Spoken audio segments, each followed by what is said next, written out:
Hello, welcome to the Phoenix Library, all my fellow book nerds. Come on in and enjoy the magic.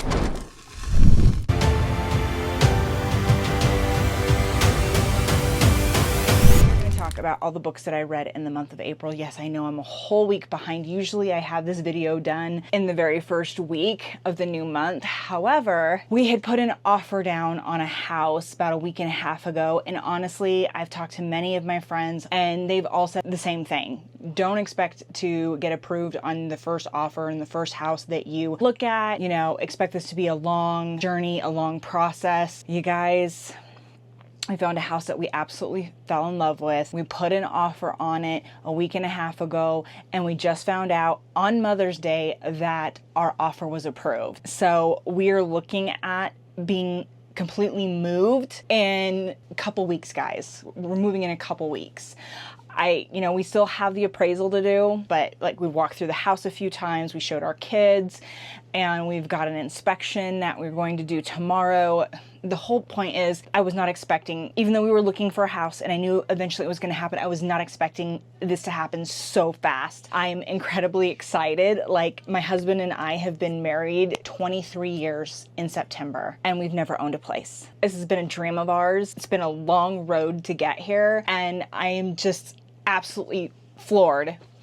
But anyways, long story short, this is why this particular video is a week late. I have so much going on. I am planning like a ton of videos for you guys that I am going to be pre-recording so that you guys aren't missing anything. You guys will still have your videos every Thursday up at 11 a.m. But yeah, on the sidelines, I'm going to be packing and moving and all sorts of crazy things like that. I don't think I'm going to record my entire move because it's not really book related. However, I am going to do a bit of a move my books with me video, something like that. I think that would be really cute, really catchy. I will show you guys all of my books that I have here currently. I'm going to show you, I'm going to like build my new little book setup in the home that we're purchasing so you guys can see kind of what I'm doing and you guys can see me decorate it and stuff. And also I'm going to be going through all of the books that have been in a storage unit for the past 4 years. These are books that I've been collecting since I first started reading. So there's going to be some amazing stuff coming your guys' way. So if you're not subscribed, I suggest sticking around. If you love book content, if you like cozy reading, book recommendations, book vlogs, things like that, then stick around. I am new to BookTube, so I am still kind of getting my feet wet a little bit in this whole process. But if you're okay with that, if you want to learn and grow with me or watch me learn and grow, then stick around, subscribe, and let's chat books. Okay, now that all of my big news and all of that stuff is out of the way, let's get into the books that I read in April. I read 11 books. 11. Woo! I'm excited. Am I gonna get that next month with a move and everything else going on? Probably not. But guys, that's beside the point. Anyways, 11 books, incredible. I'm really excited about it. So grab yourself a drink, whatever cozy drink it is for you. For me, it's, Diet Dr. Peppers are my comfort drink. So grab yourself a drink and let's go. And seriously, you guys, I love having a book journal, and this makes doing these videos so much easier because all I have to do is look at the books that I read the previous month and what I rated them. I'm definitely going to be doing a digital book journal next year as well, for sure. So anyways, the first book I read was Fallen Stars by Amani Iriu, and this is book 2 in the Heavenly Body series. You guys, I absolutely love this book. I gave it a 5 stars. I will admit I was nervous about it because I'd heard some people say that they didn't like it, and some even went so far as to say after reading this book they decided to not finish the series. So I was a bit nervous. I was like, oh no, what happens? It's so bad that people aren't continuing the series. For myself, I absolutely love this book. I ate it up. This is a world that's going to stick with me. For me, this God tier book. I love the premise of the story. It's kind of different, which is what I like about it. So you have these stars, which are kind of like these gods with powers. Then you have the humans, and they all live in like different realms. And depending on what realm you're from determines what power you end up with. You have Alara. There's this whole prophecy surrounding her, so her life was very sheltered, but the prophecy was that she was going to fall in love with the star, and the star was going to fall in love with her, and that was going to be his downfall. The star that this prophecy was about found out about the prophecy and came down and killed her entire family and tried to kill her too. And she manages to escape just to be captured by their neighboring kingdom that they've been at war with for a while. The king from that kingdom, which is kind of like the sun kingdom, she's from like the shadow kingdom, so she can like wield shadows. He basically makes a deal with her, says, hey, I'll let you stay here even though I kidnapped you. I'm going to let you stay here. I'll make sure that the stars can't find you.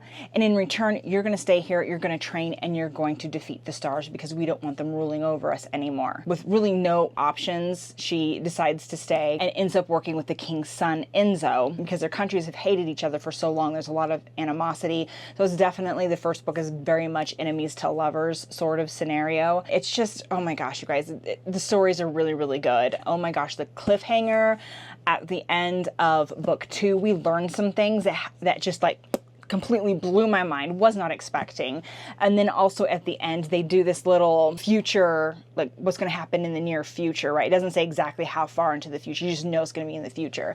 And it sets up this whole scene that has you going, oh hell, I cannot wait to get there. I cannot wait to get there. Yes, please, right now. God tier book, God tier series. Can't talk enough about the series. And again, it's controversial. Some people didn't like it. Some people did. I am totally on the loved it. Next, we have The Gingerbread Bakery by Lori Gilmore. This is book 5 in the Dream Harbor series, and I love this series, you guys. It gives me Gilmore Girl vibes, just in the town itself. Dream Harbor kind of reminds me of Stars Hollow in a way, just the comedy, the way that people interact with each other in the town, the quirkiness, the town meetings. In this particular book, because in this series, you follow different characters for each book. And in this one, we're following Annie and Mac. Let me tell you guys, I have been wanting these guys' story since book 1. You're introduced to Annie and Mac in book 1, and you kind of feel this tension and this almost like hate between them. From the first time that they interact, you're just curious. You're like, what happened here? And I've been wanting these guys. Like every new book that I got to, I was kind of bummed that I hadn't gotten their story yet. Not that I didn't love the other stories because they were all amazing, but I've been really looking forward to Annie and Mac's story the most, and let me tell you guys, it did not disappoint. So this goes through 2 different timelines, which I am not usually a fan of, but I actually loved it. You'd have a chapter that's telling their story from the past, and then the next chapter you're back in the present and dealing with them in their present. And I just thought it was so well done. It had a great balance between you getting to experience them falling in love for the very first time together, and then you also get to see them learning to re-love each other and let go of the past in the present as well. So you're getting to see both sides of the coin, and oh man, it's like first love, but it's also second chance love, and it's just absolutely beautiful. And it just immerses you in their struggles and their hardships in a different way. And so I think it was very well done. This was a 4-star read. I absolutely loved it. Mac and Annie, you guys, they are just like perfect for each other. They're just like this perfect balance, and he just gets her so much, and it's absolutely beautiful. It's so sickeningly sweet, you'll have a toothache. Yeah, if you guys haven't read the Dream Harbor series and you're a fan of Gilmore Girls, I would definitely pick up the series and give it a try. Next, I read The Court of Ice and Ash by L.J. Andrews, and this is book 2 in the Broken Kingdom series. And you guys, again, another series that I'm absolutely loving. This was a 5-star book for me. Now, this is a 9-book series, I believe. Now, they're all smaller books, so they're not like a million pages long. They may be smaller books, but in just 2 books alone, so much has happened. I mean, by the time you're done reading book 2, you are looking at this and you're going, how the heck did all of that action and intensity happen in just 2 small books? Whew, I loved it so much. This story is incredible. So you have this girl, Elise, whose uncle is the king, and she has a father, but he's like very sickly, and so he's not really involved in much. Her uncle, the king, takes it upon himself to marry her off, basically sold off to marriage in order for political gain. What the king does is he hires a marriage negotiator who is tasked with going through all of the suitors and picking a suitor for her. So she gets no say who she's going to marry. But this negotiator is different, and he's nice, and he talks to her, and he wants her opinions on what she wants in a guy. And then it just kind of, they just get closer and closer, and then she starts to fall in love with him. And then a series of events happen, and she learns that he isn't remotely who she thought he was. This book was just amazing. You've got magic and fae and monsters, chock full of adventure and fighting. 9 books, you guys, 9 books. It's gonna take a while to get through, honestly. I mean, they're kind of expensive for small books. I think it's like $18, $19 per book, and there are 9 books. So in my opinion, that's kind of expensive, which is why I just haven't bought the whole series yet. Like, I'm just buying them as like, oh, I've got $18 here, I'll pick up another book. And that's amidst all the other books that I've been purchasing. I'm kind of all over the place, but that's okay. We're here for it. We're here for it. It works. And then, you guys, we went to Wild Side by Elsie Silver. This is book 3 in the Rose Hill series, and I loved this book. I love the Rose Hill. Such a good series. This book follows Tabitha and Reese, and this was a bit of a different story, and I kind of liked it. Tabitha's sister dies. In the sister's will, she basically gives her son to Reese, who is no family relation. She wasn't even dating the guy. He was her landlord. The sister gave custody to him. And of course, Tabitha's going to fight this. She's the aunt. She's been taking care of her nephew off and on most of his life. He's stayed there multiple times, and then he's got his grandparents and stuff like that. And so Tabitha is like, no. And then you've got Reese, who's had a difficult background, and he is determined, this little boy that he also loves and has done a lot with, that this kid wasn't going to grow up like he did. And so he's determined to keep his promise to the sister that he's going to take care of her son. And so after a lot of back and forth trying to figure stuff out, he realizes that the boy is better off where he's at, but he still wants to be a part of the boy's life. So then they decide to get married. And then just like feelings start to come into effect from there. There's all these different things, like he's got like a secret job, and he's always coming back home with like bruises and stuff. So he's got his like little secret life that she's not quite sure about. And because they didn't get married for love, you know, she thinks it's not her place to say anything, but like, it's just such a good book. And I was expecting it to be a little slow. It wasn't. It had a nice pacing to it, and it was very good. And I was expecting a big blowout towards the end that we're going to pull the couples apart, but that didn't happen either. Like, Tabitha is just she's very grounded, and she's very much got her head on her shoulders. This is how it's going to be, and deal with it, right? And I loved that, and I thought that was very refreshing, and I just absolutely loved Tabitha. So yeah, I gave this book 4 stars. I had an amazing time reading it. I laughed, I cried, I got angry along with Tabitha,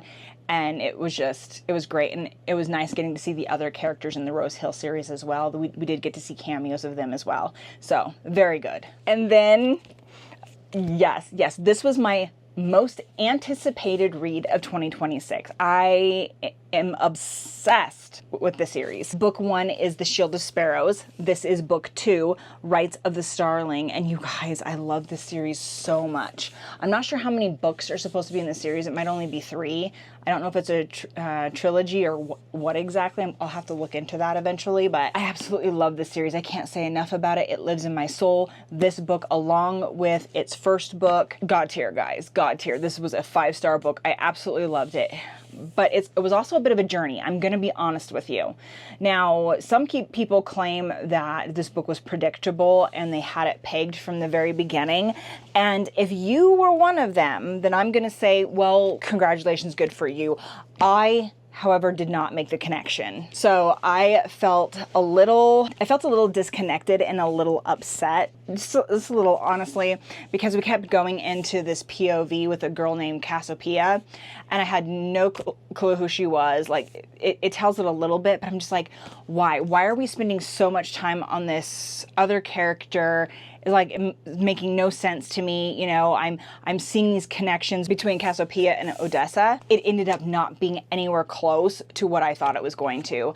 And honestly, this would have been probably a 4-star there for a while. But then more towards the end, when things started coming together, I was like, oh my God, God tier book.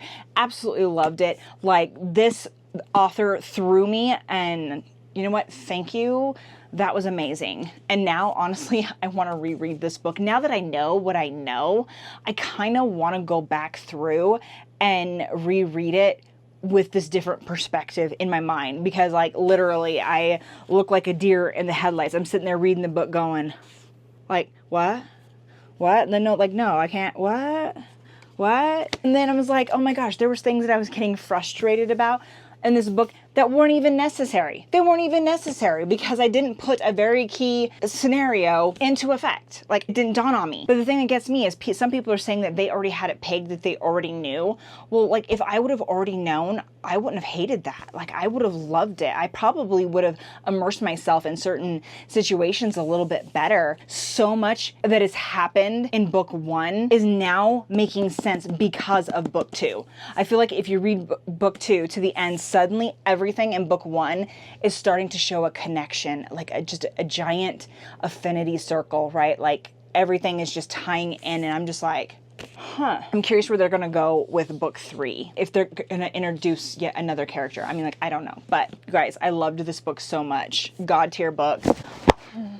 It's a series I definitely want to reread. And then because I hadn't had enough of fantasy, apparently, I went straight into The Court of Thorns and Wings. This is book by Jen L. Gray, and this is book 2 in the Faded to Darkness. This is a trilogy. There's only one book left, which I do own. I'll be excited to finish this series. Now, this series is also really, really good. I gave this a 5-star. Book 1 was also a 5-star. Incredible series. You have Lara, who is the princess of the Light Fae, and then you've got Tavish, who's the king of the Dark Fae. A long time ago, the Light Fae basically destroyed the Dark Fae, killed Tavish's family, segregated his people to this small little destitute area where his people are starving. So in order to rescue his people, he goes to Earth and he kidnaps Lyra, who doesn't even remember that she's even a Fae to begin with, because when Fae go to the human world and they're there for a long time,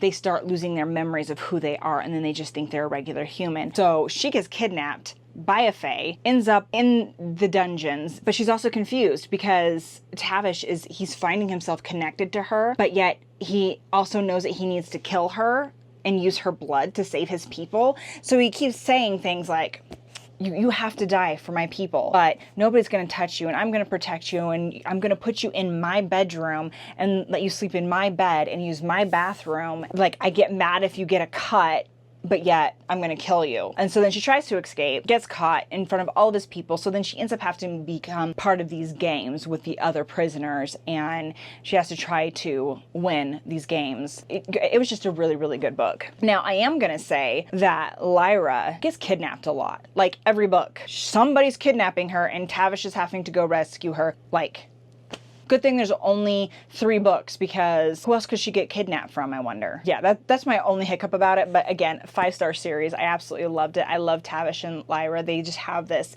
beautiful chemistry together, and it's just, it's so sweet. I love it. Okay, then we had our book club book. Now, honestly, this is not a book I picked. I voted for a different book. I was pleasantly surprised by the book we ended up reading. I'm so glad that my pick didn't get picked, because yes, please. We read Starside by Alex Astor, and you guys, this book was incredible. 5 stars, 5-star, 5-star, 5-star, 5-star, 5-star. Like, God tier book. I personally loved this book so much. It was packed full of adventure and magic and like just everything that you could think of. This book had, like, it was jam-packed full of all of the good stuff. So you have this girl, Eris, who lost her entire family, one of the gods from Starside, because you have 2 sides. You have Starside, which is where the immortals and the gods live, and then you have Stormside, which is where all the mortals live without magic. Eris, she obviously is living on Stormside. A god comes over and destroys her entire village and her entire family. So she's out for revenge. Once every so many years, there's these kind of like these games that happen where 50 contestants get the opportunity to go into this portal that appears every so many years, that allows them to go onto Starside. And if they can make it through the treacherous terrains of Starside and make it to the God's Island where there's this chalice, you can take some of the magic from the chalice back to the human world with you to use the magic however you want. Some people have sick family that they want to heal. Some people want to heal their land because the mortal world is dying and there's massive droughts, there's not enough water, not enough food.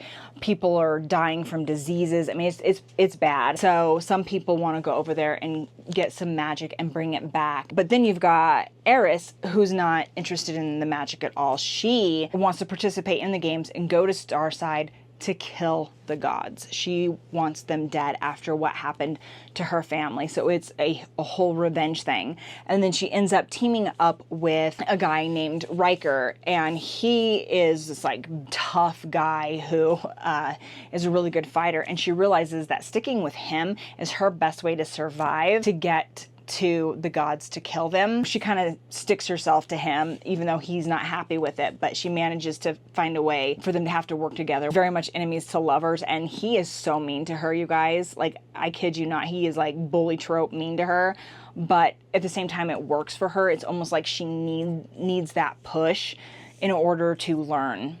So, but again, I love this book. It was absolutely amazing. I know some people don't feel the same. I did end up purchasing the audiobook for this because I loved it so much, and I really, really wanted my husband to listen to the audiobook. He does not like it.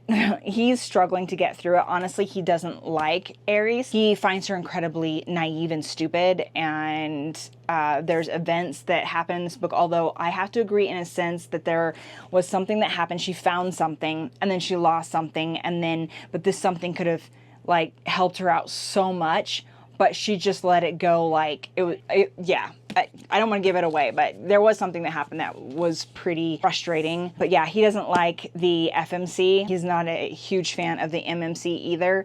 And so he's finding himself being quite annoyed. But you know what? To each their own. I love him. He loves me. And we don't always agree on books. And you know what? That's what's great about it, right? He can tell me his point of view. I tell him my point of view. We laugh at each other. I think he's crazy. He thinks I'm crazy. But we love their crazies. Starside, 5 stars. Book 2 is coming out, I believe, in October or November. And it's titled Stormside. So you better believe I'm going to be picking it up. Probably not on the audiobook for my husband, but definitely for myself. Then you guys, I read what I would have to say is my most disappointing book read of 2026. I almost cried, and that was Sky Shielder by Lindsay Broker. Okay, and this is book 1 in the Fire and Fang series. Now, first off, I love Lindsay Broker, which is the main reason why I picked up this book in the first place. She wrote the Death Before Dragons series, you guys, and I love that series so much. I'm already doing another reread of that series because I love it so much. And Zav is one of my top 10 book boyfriends, and he's from that series. And I've read other books by Lindsay Broker, and I've loved all of them. So I had high hopes for this one. You know, it's got dragon riders and all sorts of stuff in there. And so I was going into this book with the highest hopes you could imaginably think of. And I hated it almost right away. I hated this book with a fiery passion, you guys. And I was so disappointed in it. It was just the FMC. Don't even get me started on the FMC. So you have Princess Sayla. Her whole family gets killed off. Okay, she's like the youngest princess, and now suddenly she finds herself queen. And she has a guard who's kind of like he's an older guy with bad knees, and he was just getting ready to retire when all of this happened. So now he's all that's left to keep her safe, try to keep her from getting killed. And the people that killed her family were dragon riders from another area, and they broke in and killed everybody. They want the land for their dragons and, you know, things like that. So she's basically on the run, trying to keep herself safe. And then this dragon rider, who's a captain, Captain Vorik, he makes an appearance, and he tells her that he's part of this different type of faction of dragon riders that are out to protect her. They don't believe that war is the way to get what they want. They want to do everything and resolve everything peacefully, and so he's there to help protect her. And okay, Sayla is so dumb. so completely and utterly dumb and over trusting. You know what? Get a servant to be queen, because the servant would be smarter than this girl. That's how dumb she is, okay? And don't even get me started on the MMC. What the actual frick? You guys, he's an immature a-hole. Like 100%. I hate this guy with a fiery passion. I honestly, thinking about just about all the books I've ever read, he would rank at one of the top most hated MMCs. He is so dumb. He's so retarded. The romance is ick factor. Like at this point, he just makes it seem like, yeah, your body looks cool, I'd do you. Like there's no romance. So many questionable things happen. So many things that don't make sense. And she's just trusting away. Like her sister made a bad choice that set up all sorts of events involving another dude. She's falling into the same freaking trap. And to know, especially after the events that happened at the end, knowing that it's going to continue for like 3 or 4 more books, I'm going,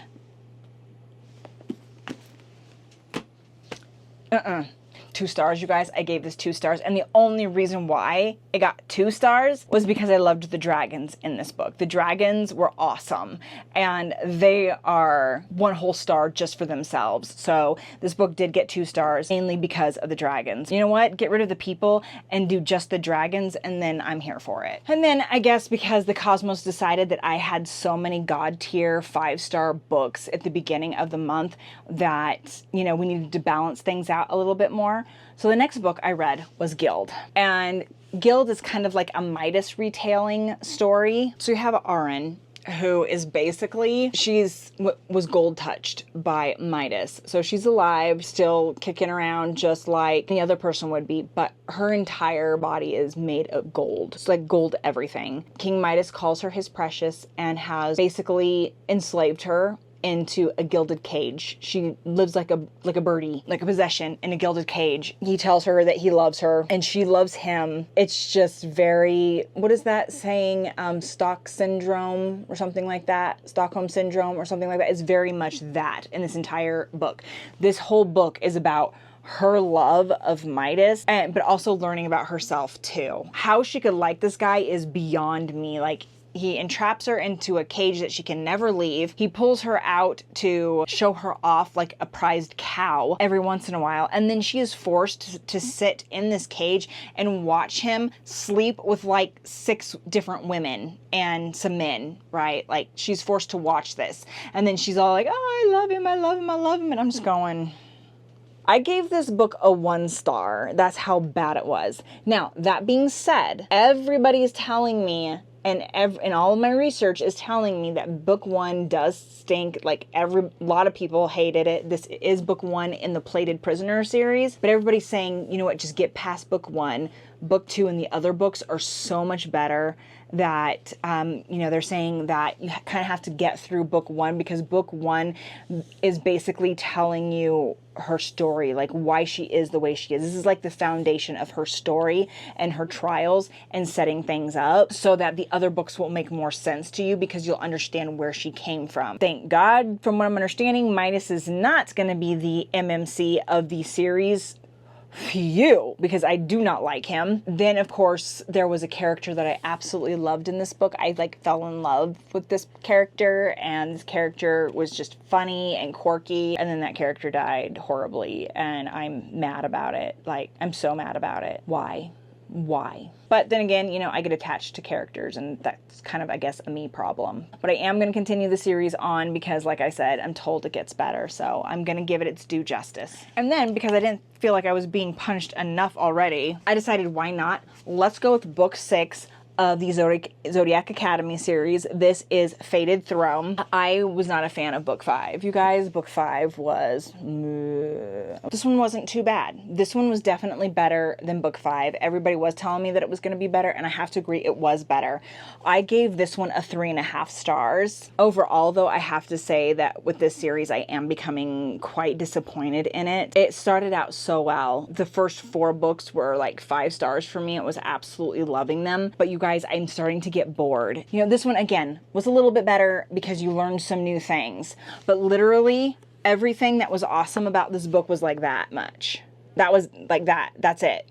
All the rest of this stuff was just unnecessary fluff. Now there's things in here that do have me keep reading it because like I do love the story in the sense that like I'm really invested with Tori and Darcy in their lives and how things are going to work out for them. They've got so much, you know, stacked against them. I'm continuing these big ass books. So yeah, I am totally invested in the story. I love Darius. I love Lance. I love Tori. I love Darcy. My favorite character is Geraldine. I believe that's how you say her name. And you guys, I just love how she talks. Like, she is an absolutely hilarious character. And I would have to say, out of every character in this series, she's my favorite. She's so different and so quirky, and I love it about her. I'm glad that we get to see a little bit of romance between her and another character, which I'm not going to say in case you haven't read the series. There are parts about the book and about the series that I love. Darcy and Tori will live in my soul forever. So it's not that I don't like the characters, and it's not that I don't love the story, because I do love the story, and I want to make that clear. I absolutely do love the story, the core of the story. Absolutely love that, and I'm invested in knowing what happens. It's just, again, there's a bunch of stuff in these books that just aren't necessary, and those are the parts that are boring me.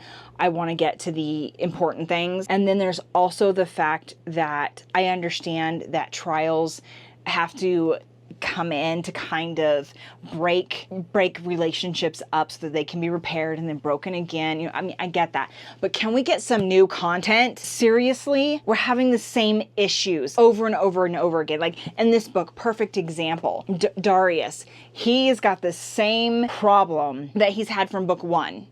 And even though he did all of this growth, even through book 5, a lot so in book 5, just to get into book 6 and then just spiral his head down the toilet. Like, seriously, are we really going through this again? Give him a new problem, please. Give him something different. At least that way we can know that Darius isn't Mr. Stupid Head and has no ability to change and grow, right? Because he does. The fact that he's having the same problems over again, even though he has done all of this growth, just made me want to bang my head on a wall. I'm so frustrated with that.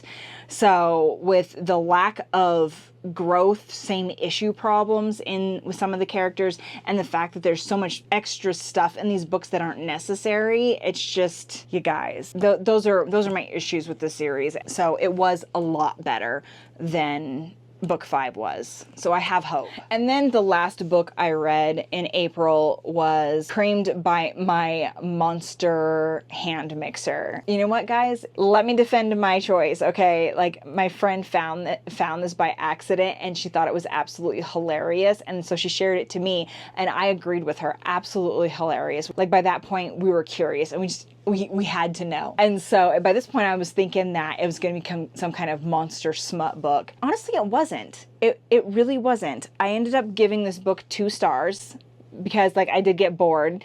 But there was moments in it that were funny. There was only one smut scene in the entire book. The book is 214 pages long, and surprisingly enough, the smut scene only took up like 4 or 5 pages of the entire book. However, it was really like, seriously? I mean, this is how we're doing this? What? So, like, you have this girl who's basically running, she doesn't own it, but she's running this, like, bakery, and her hand mixer dies. And so this box shows up at her door, and it's a mixer. And it just so happens that this hand mixer is a sentient being, okay? And he can kind of transform, and he's got, like, all of these arms, accessories, and stuff, and it's just like, what? Oh my gosh. And so then they, like, form this bond, which then which opens up this world of magic for her. So I did like that aspect. It did have some magic in it. And so you get to learn with her as she is learning about the magic around her and adjusting to all of that. Yeah, it was still like, what the heck, guys? Like, yeah. And it's supposed to be like a series. It's supposed to be like 5 or 6 books. And it's also a Why Choose series, which I didn't know about until the end of the first book. Because the way the end of the first book ends, I'm going, So then I looked it up, and sure enough, it's a Why Choose series. And I don't do Why Choose. It's like one of my least favorite tropes. But I read it and I did laugh. I laughed quite a bit. So I'm trying to remember the last time a book made me laugh that hard. And I think it was just because so out there, the book was so out there that it made me laugh. So, but again, not a super bad book, honestly, and I don't regret reading it. It was funny, and my friend and I got a laugh and bond over it, so it was really nice. Anyways, that concludes all 11 books that I'd read for the month of April. Again, I'm super proud of the amount of books that I got through. I'm not sure if I'm going to get through that many in May. Currently it is the 13th of May, and I'm already feeling so behind on my reading, and just see how it goes. And I will bring you guys along with the full journey, because as you guys know, I'm still trying to, I have a goal of wanting to get through 100 books this year. Yeah, I still got all of that to do. Let me know down in the comments below if you guys had like a favorite book that you read in April, and what was that book? For me, of course, it would be Rights of the Starling. But yeah, let me know down in the comments below what yours was. I'm curious to know, and then who knows, maybe it's a book I haven't read yet that I could add to my list. Anyways, I hope everybody has a fantastic week, and I'll see you guys in my next video. Bye!